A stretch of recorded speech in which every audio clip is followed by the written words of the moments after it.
All right, we finally got heat in the old barn. This is our new Pleasant Hearth wood stove setup. There's still a few more things to do, obviously, trim-wise and detail-wise. But we got a good start on her. And we really needed to get heat in here. Show you a quick view outside. Winter finally arrived. It's a little late, but it's here. All right, so basically, in this video, I'll do a quick overview of the things we did to get this far. But it's definitely not a how-to video because I didn't know how to at the start of the video. Or at the start of this project, I should say. It's been a learning experience. The material or the information on what I needed to get this installed was kind of hard to find. I mean, the instruction manual that comes with the stove ain't that great. A lot of the information, they just assume people know what they're doing. And when you're like me and I didn't know what I was doing, sometimes that material is hard to understand. But we got her. I don't think the place is going to burn down. We had this stoked up hot as can be earlier. And it comes out of the Pleasant Hearth stove, goes in the 6-inch single wall pipe. All right. Makes a 90. And then it goes up into the double wall chimney pipe through a cathedral ceiling spacer, which, like I say later in the video, the cathedral ceiling spacer, boy, say that 10 times real quick, is critical. The clamp that you put on there for making sure your chimney is straight up on the roof. So pay attention to that when you're doing that. Otherwise, that install was pretty straightforward. We got 3 stainless steel screws holding all the 6-inch pipe together. And the chimney connectors all were a twist lock. Although I did buy band clamps where they went together. They sell little band clamps that you put on where they twist lock so they can't untwist. But down here, I didn't see how I could fit one on there. So there is none right there. All right, we got little craft stars here, held in with little spiral nails. Let me see if I got some sitting here in my junk. I don't know if that comes through, but that's the nail. It's like a little spiral nail. And the stars we just bought off Amazon. All right, my wife's idea, we burned some wood for the trim on this side. That piece sticking out is going to be a stopper because there's going to be a sliding door. And we obviously didn't finish the trim up there yet. In fact, we're not even sure what we're going to do for trim up there yet. But that'll be in another video, I imagine. The metal here is really old metal. It came from a hog building my dad built probably 40 years ago. And who knows how old that metal is? Because he got that metal off the side of the road free. So that's some old metal. I bet you it never figured its existence would end up in the shape of a Christmas tree behind a wood stove in a barn in the UP. But yeah, my wife did that tile. It looks awesome. She broke a bunch of pieces on the edge, so we didn't have to buy a tile saw or nothing. That. And basically, to break the tile, beat it with a hammer. And then just mortar it down or whatever that stuff you use to put it down. She did all the tiles, so I wasn't involved in that. There's a steel surround around it. And basically, that's just regular flat stock. Grinded down, clear coated, some holes drilled in and brass screws. Underneath that is 1/2-inch cement board. And behind these trees is 1/2-inch cement board. And heat-wise, like when we're looking at this, we're 18 inches away from that wall. The trees, I mean, they're warm to the touch, but by no means hot. We had a roaring fire in this thing last night. The stovepipe, hot enough to melt your skin off. But when that's burning hot, I was able to go up there and stick my hands on that double wall pipe. And, I obviously, it wouldn't be comfortable to hold them there for like 10 minutes, but you can hold your hand on there for like 30 seconds. It's not crazy hot. And the cathedral ceiling part, that was warm, but not hot by any means at all. I mean, it was maybe just above room temperature. So that's basically how the temperatures on that panned out. If you're curious, because I know I wasn't sure how the temperatures worked. And actually behind this stove, they got this little heat shield here, and I think that's what keeps it from getting that hot back here. You know, we've had where I can touch that, where the top here, you wouldn't want to touch that. Well, you'd maybe want to touch it, but after you touch it, you won't want to touch it again. All right, I guess, you know, that's about all I can say. This is the intro to the video. I'll show you the steps we got going here and some of the how we put this together. And I guess enjoy the video. I'm gonna go outside and enjoy this weather. All right, super excited for this project. You notice this little grid we're building here? Well, basically it's gonna be a platform for a wood stove. So I'm finally gonna have some heat in here, other than that little buddy heater, which the tanks, you know, $10 for 2 tanks, that adds up. So, and wood is free here. Well, nothing's free, but you get the picture. So there's a little wood stove we bought. It's a little Pleasant hearth. You know, unfortunately it came scratched, but that takes some stress off because now I don't have to worry about putting a first scratch in it. But, so what we got to do here for it is we got to build a platform for it to sit on. So basically, we have a 42 by 48 grid here. And I'm going to lay some 1/2-inch plywood over it. And then I'm going to put 1/2-inch cement board on it. And from there, my wife is going to tile it. And then we'll be able to set the wood stove on and do all that fun stuff. But this is the beginning part of the project. So you see this. In the next video section, you're going to see some plywood on there. All right, we got the 1/2-inch plywood screwed and nailed and glued down on there. Now we're going to stick the cement board. All right, now it's time to cut the cement board. Here's a little disc I got on there. It's made for cutting cement board, just on my grinder. Notice this made me swear. I sliding it across the back of the tailgate and it caught, broke my little blade here a little bit. Let's see if it still cuts.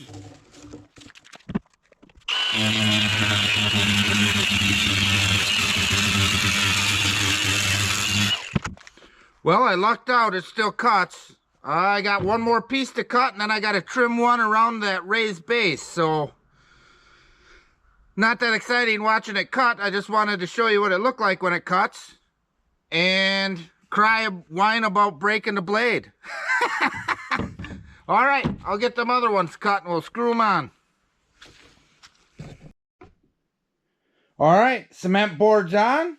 Now it's time to tile. All right, this is a finished deal after my wife tiled it. I wasn't really here to watch her tile it, and so I didn't get no video of it because I was outside. As you can look, there's a little bit of sap on my hands, cutting trees down. So we got enough boards to cover the inside of this place. But I think it looks beautiful. We're going to wrap the edge of it in some metal, and I'm not sure on the back yet, but I'm sure it'll be in this video. All right, this is a finished deal after my wife tiled it. I wasn't really here to watch her tile it, and so I didn't get no video of it because I was outside. As you can look, there's a little bit of sap on my hands, cutting trees down. So we got enough boards to cover the inside of this place. But I think it looks beautiful. We're going to wrap the edge of it in some metal, and I'm not sure on the back yet, but I'm sure it'll be in this video. All right, I'm back, ready to work on a spot for the wood stove again. Now again, my wife tiled it, and I got this back here, all right? So this is my part of the assignment. That was my wife's part, all right? So for this, what I'm gonna do, I have to smooth this out. It doesn't have to be perfect. It can be a little rough because I'm just gonna paint it black, and then I'm going to put them trees there. Boy, that metal there is causing an echo as I talk in here. That's kind of odd. Hopefully it doesn't do that after I screw it to the wall. Wow, I don't know if that's showing up on camera.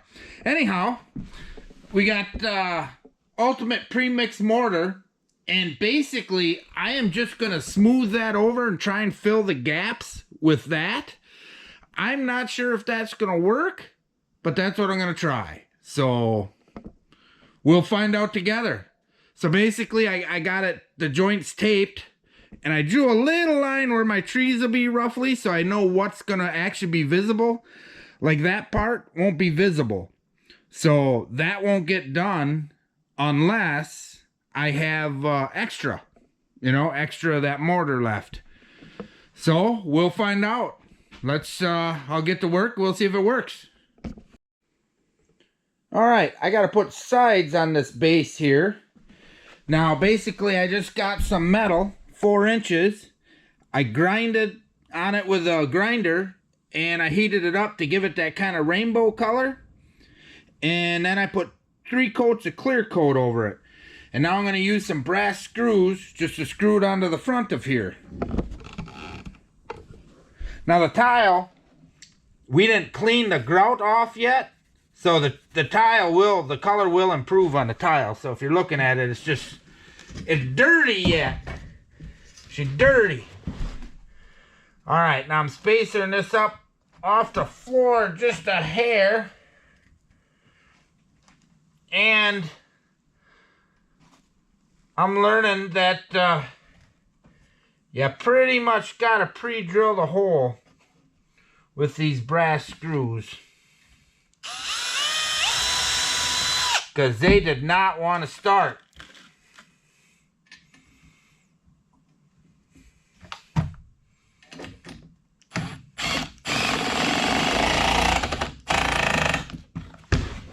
All right, now get the other side.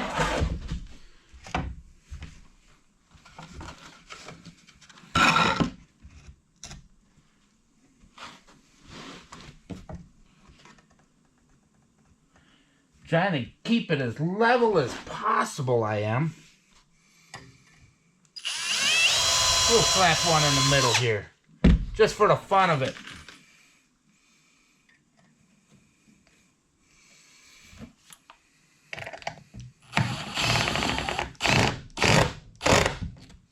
Alright, there, now I can get the other ones in. I'm thinking I'm gonna put some kind of caulk or something along here, but it's got to be decorative, it's got to look good, and it's got to be kind of heat resistant. Be kind of exciting if that caught on fire, but I don't need that much excitement. But I'll get this screwed on. I'll show you what that part looks like.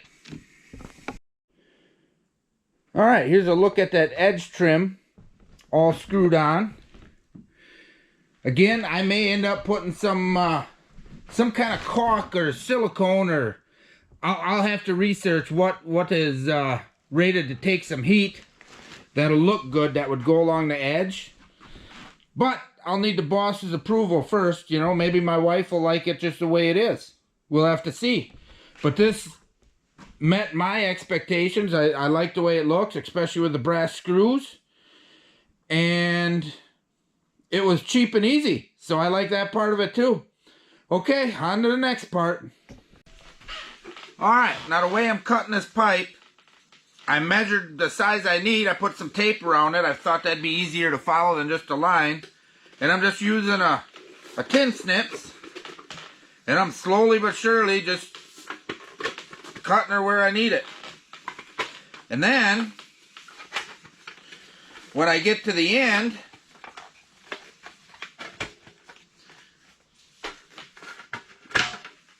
you have the part where it like crimps itself together, or where you lock it together. That part I was worried if I cut it with a tin snip that I would smash the part it goes into. So when I get that far, I'm using my little jigsaw with a metal blade in there, and I am just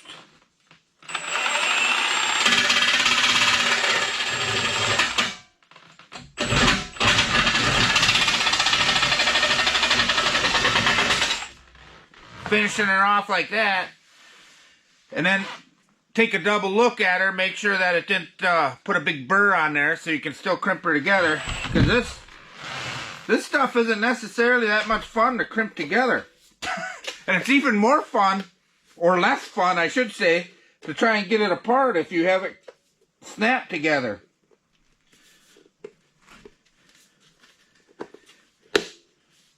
Alright. Just like downtown. Now I just, oh no, it didn't lock. There we go. Now she locked. So, I'll have to give that a few taps with a hammer to level her off because it crimped a little further, a little off center. But then I just straighten her out. And I've been pinching that with a pliers just to give me a little more reassurance that she's locked together good. And we just put her together. Alright, still fighting away at this backer board on this wood stove. Basically what happened is the mortar's taking so long to dry. Last weekend I was up, I smeared a bunch on, and it didn't dry in time enough for me to paint it, which ended up being a very good thing because I come up today, a week later, and it was cracked right along where the two panels meet. You know, I had gobbed it in pretty thick. My fault, 100%. So today, the first thing I did is smeared some more mortar in there. So we got to let that dry before we can paint it and put up the heat shield. So what we did is we kind of temporarily threw the wood stove on here just so I could get a visualization of where the pipe is going to go. All right, now the pipe where it wants to go is too close to the peak because the flashing wouldn't fit because of the roof vent and the ridge shingles. So I built a little box because I bought a cathedral ceiling support box, which there's really nothing to it. It's just a tin box with a hole on one end and the other end is open. All right. And they have you build, I think it's like a 12 3/8 square framing hole. All right. Now I did one thing I didn't follow the directions on because I didn't think it would matter. They want you to cut these at the angle of your roof. So when you screw the trim on, it can go down tight. But I'm not thinking I'm going to have an issue with that. So I didn't bother cutting the angles. I mean, I saved a whole 3 minutes there. All right. So now I'm to the point where I have the hole there that this support box is going to go through. Now or not the hole yet. I have the framing in. Now I have to put the hole in. So I'll cut that hole. I'm thinking I might be able to just start the hole with my Sawzall. Yeah, scary cutting a hole in a roof, but it's got to be done. So I'll get going. All right, we're up here on this roof. I drilled 4 holes from underneath, so I know roughly where I got to cut. I still don't like it.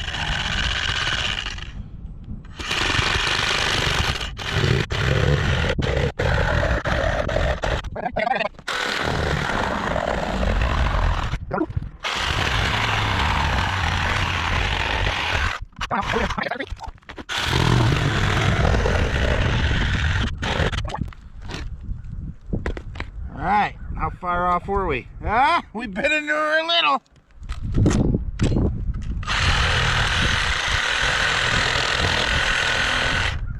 That ain't the worst. I can live with that. All right, I'll clean this hole up, and then I'll get that cathedral ceiling support in there. All right, so that box is in.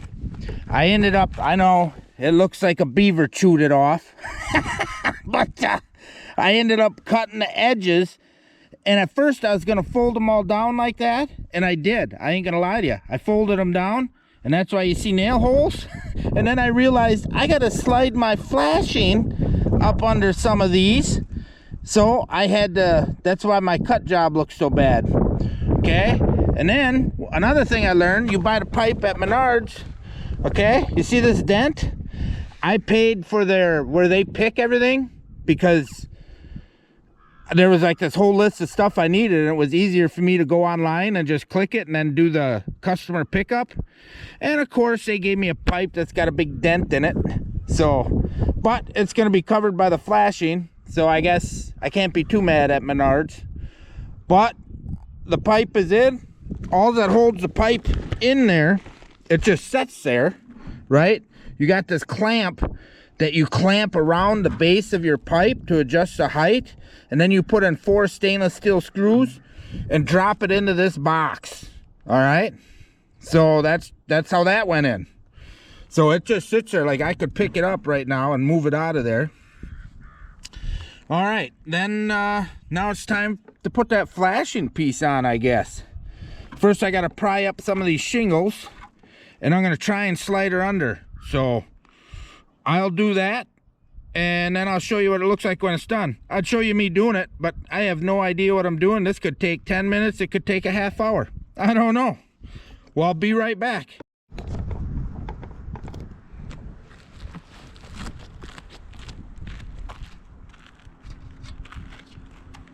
Well, it's not the prettiest install in the world, but it's up here and it shouldn't leak. Now these fancy chimney pipes, basically they just spin together like that. They got little grooves up in there. I don't know if that's showing up on the video. And there's grooves on this pipe, and there's nothing to it. You just see it's tight. It doesn't even take barely anything to get tight. So there we go, that's on there. Till it blows off in the wind because I did it wrong or something. No, it's on there, good to roll.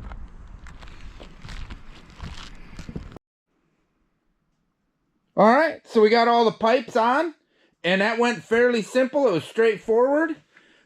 Basically after I got them cut, you just jam them in, you know, the male side always going down, and then I use 3 screws and each pipe to hold it together.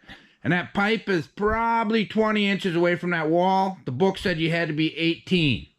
All right, so it went up, and it goes up to that double wall pipe coming out of the ceiling.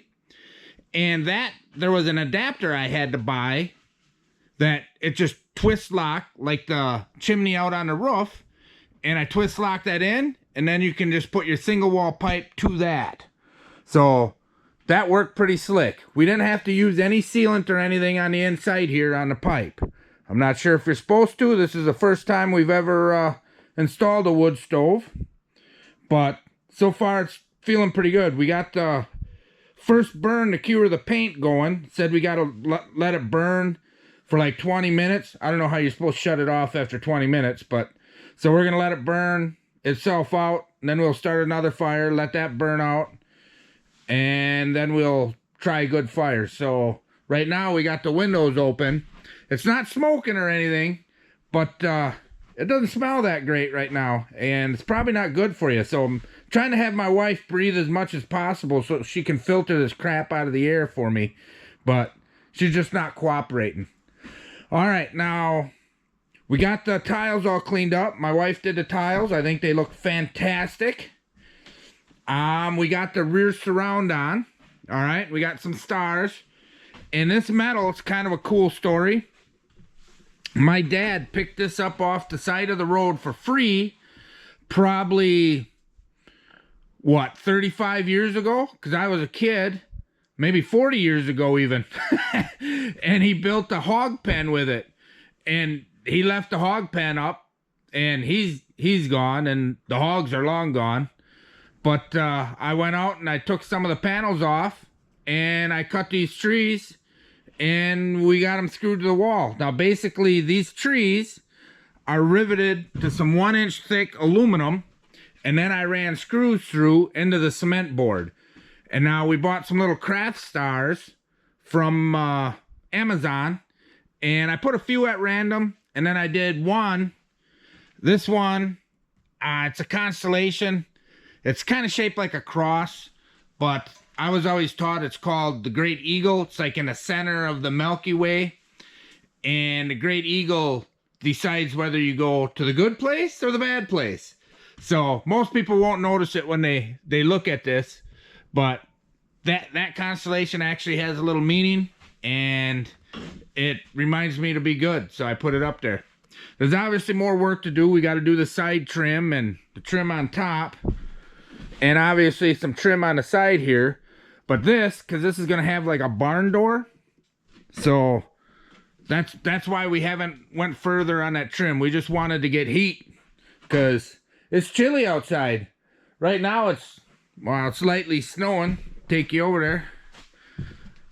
It's not a blizzard by any means, but it's definitely snowing, and it's windy. Although I say that, and right now hardly any of the trees are moving. When you're outside, it feels windy. But all right, that's installing the wood stove. And, you know, we initially thought when we started this project, you know, nice, cheap, easy wood stove. You know, at least that's what I was thinking. But by the time you buy this stuff, you have darn near as much money into the piping as you do the wood stove itself. So even though this is like a, what is it, like a $700 stove or $600 and some dollar stove, you know, we had $500 some dollars into the piping and the screws to put it together, the chimney, the cathedral ceiling box, and the rain cap. And that doesn't even include like the tile and stuff. So yeah, a cheap little wood stove ain't necessarily all that cheap.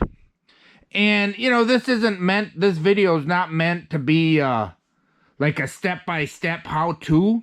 It's just basically me showing you what I did and what I learned from it. Now, basically, like a few things that I learned that are critical when installing is like if you're doing that cathedral ceiling box, there's a collar that you put on the outside of your double wall pipe. Now, that collar is going to determine whether your chimney outside, that double wall pipe, is level or not. All right? So you got to take extra care to put that collar on. You can't just slam that thing on, because you can see mine's just a hair off. Learning experience. I'm not too worried about it right now because, you know, I'll probably take this down and clean it once a year, and then I'll just give it a little tap when I take it down and straighten it out. But you got to take care when putting that collar on. And then buying high temp RTV, which I didn't see anything in the directions for it, but I had to buy high temp RTV for the storm collar outside on the chimney. So the directions when you buy one of these things, just they're not very clear for a person that's never used a wood stove before. So just be cognizant of that. Everything else, the whole install went super easy. It just, there's a few things I didn't know what I didn't know. But that's about all I can ramble on about this darned old wood stove. Now I got heat and I'm warm. Thanks for watching.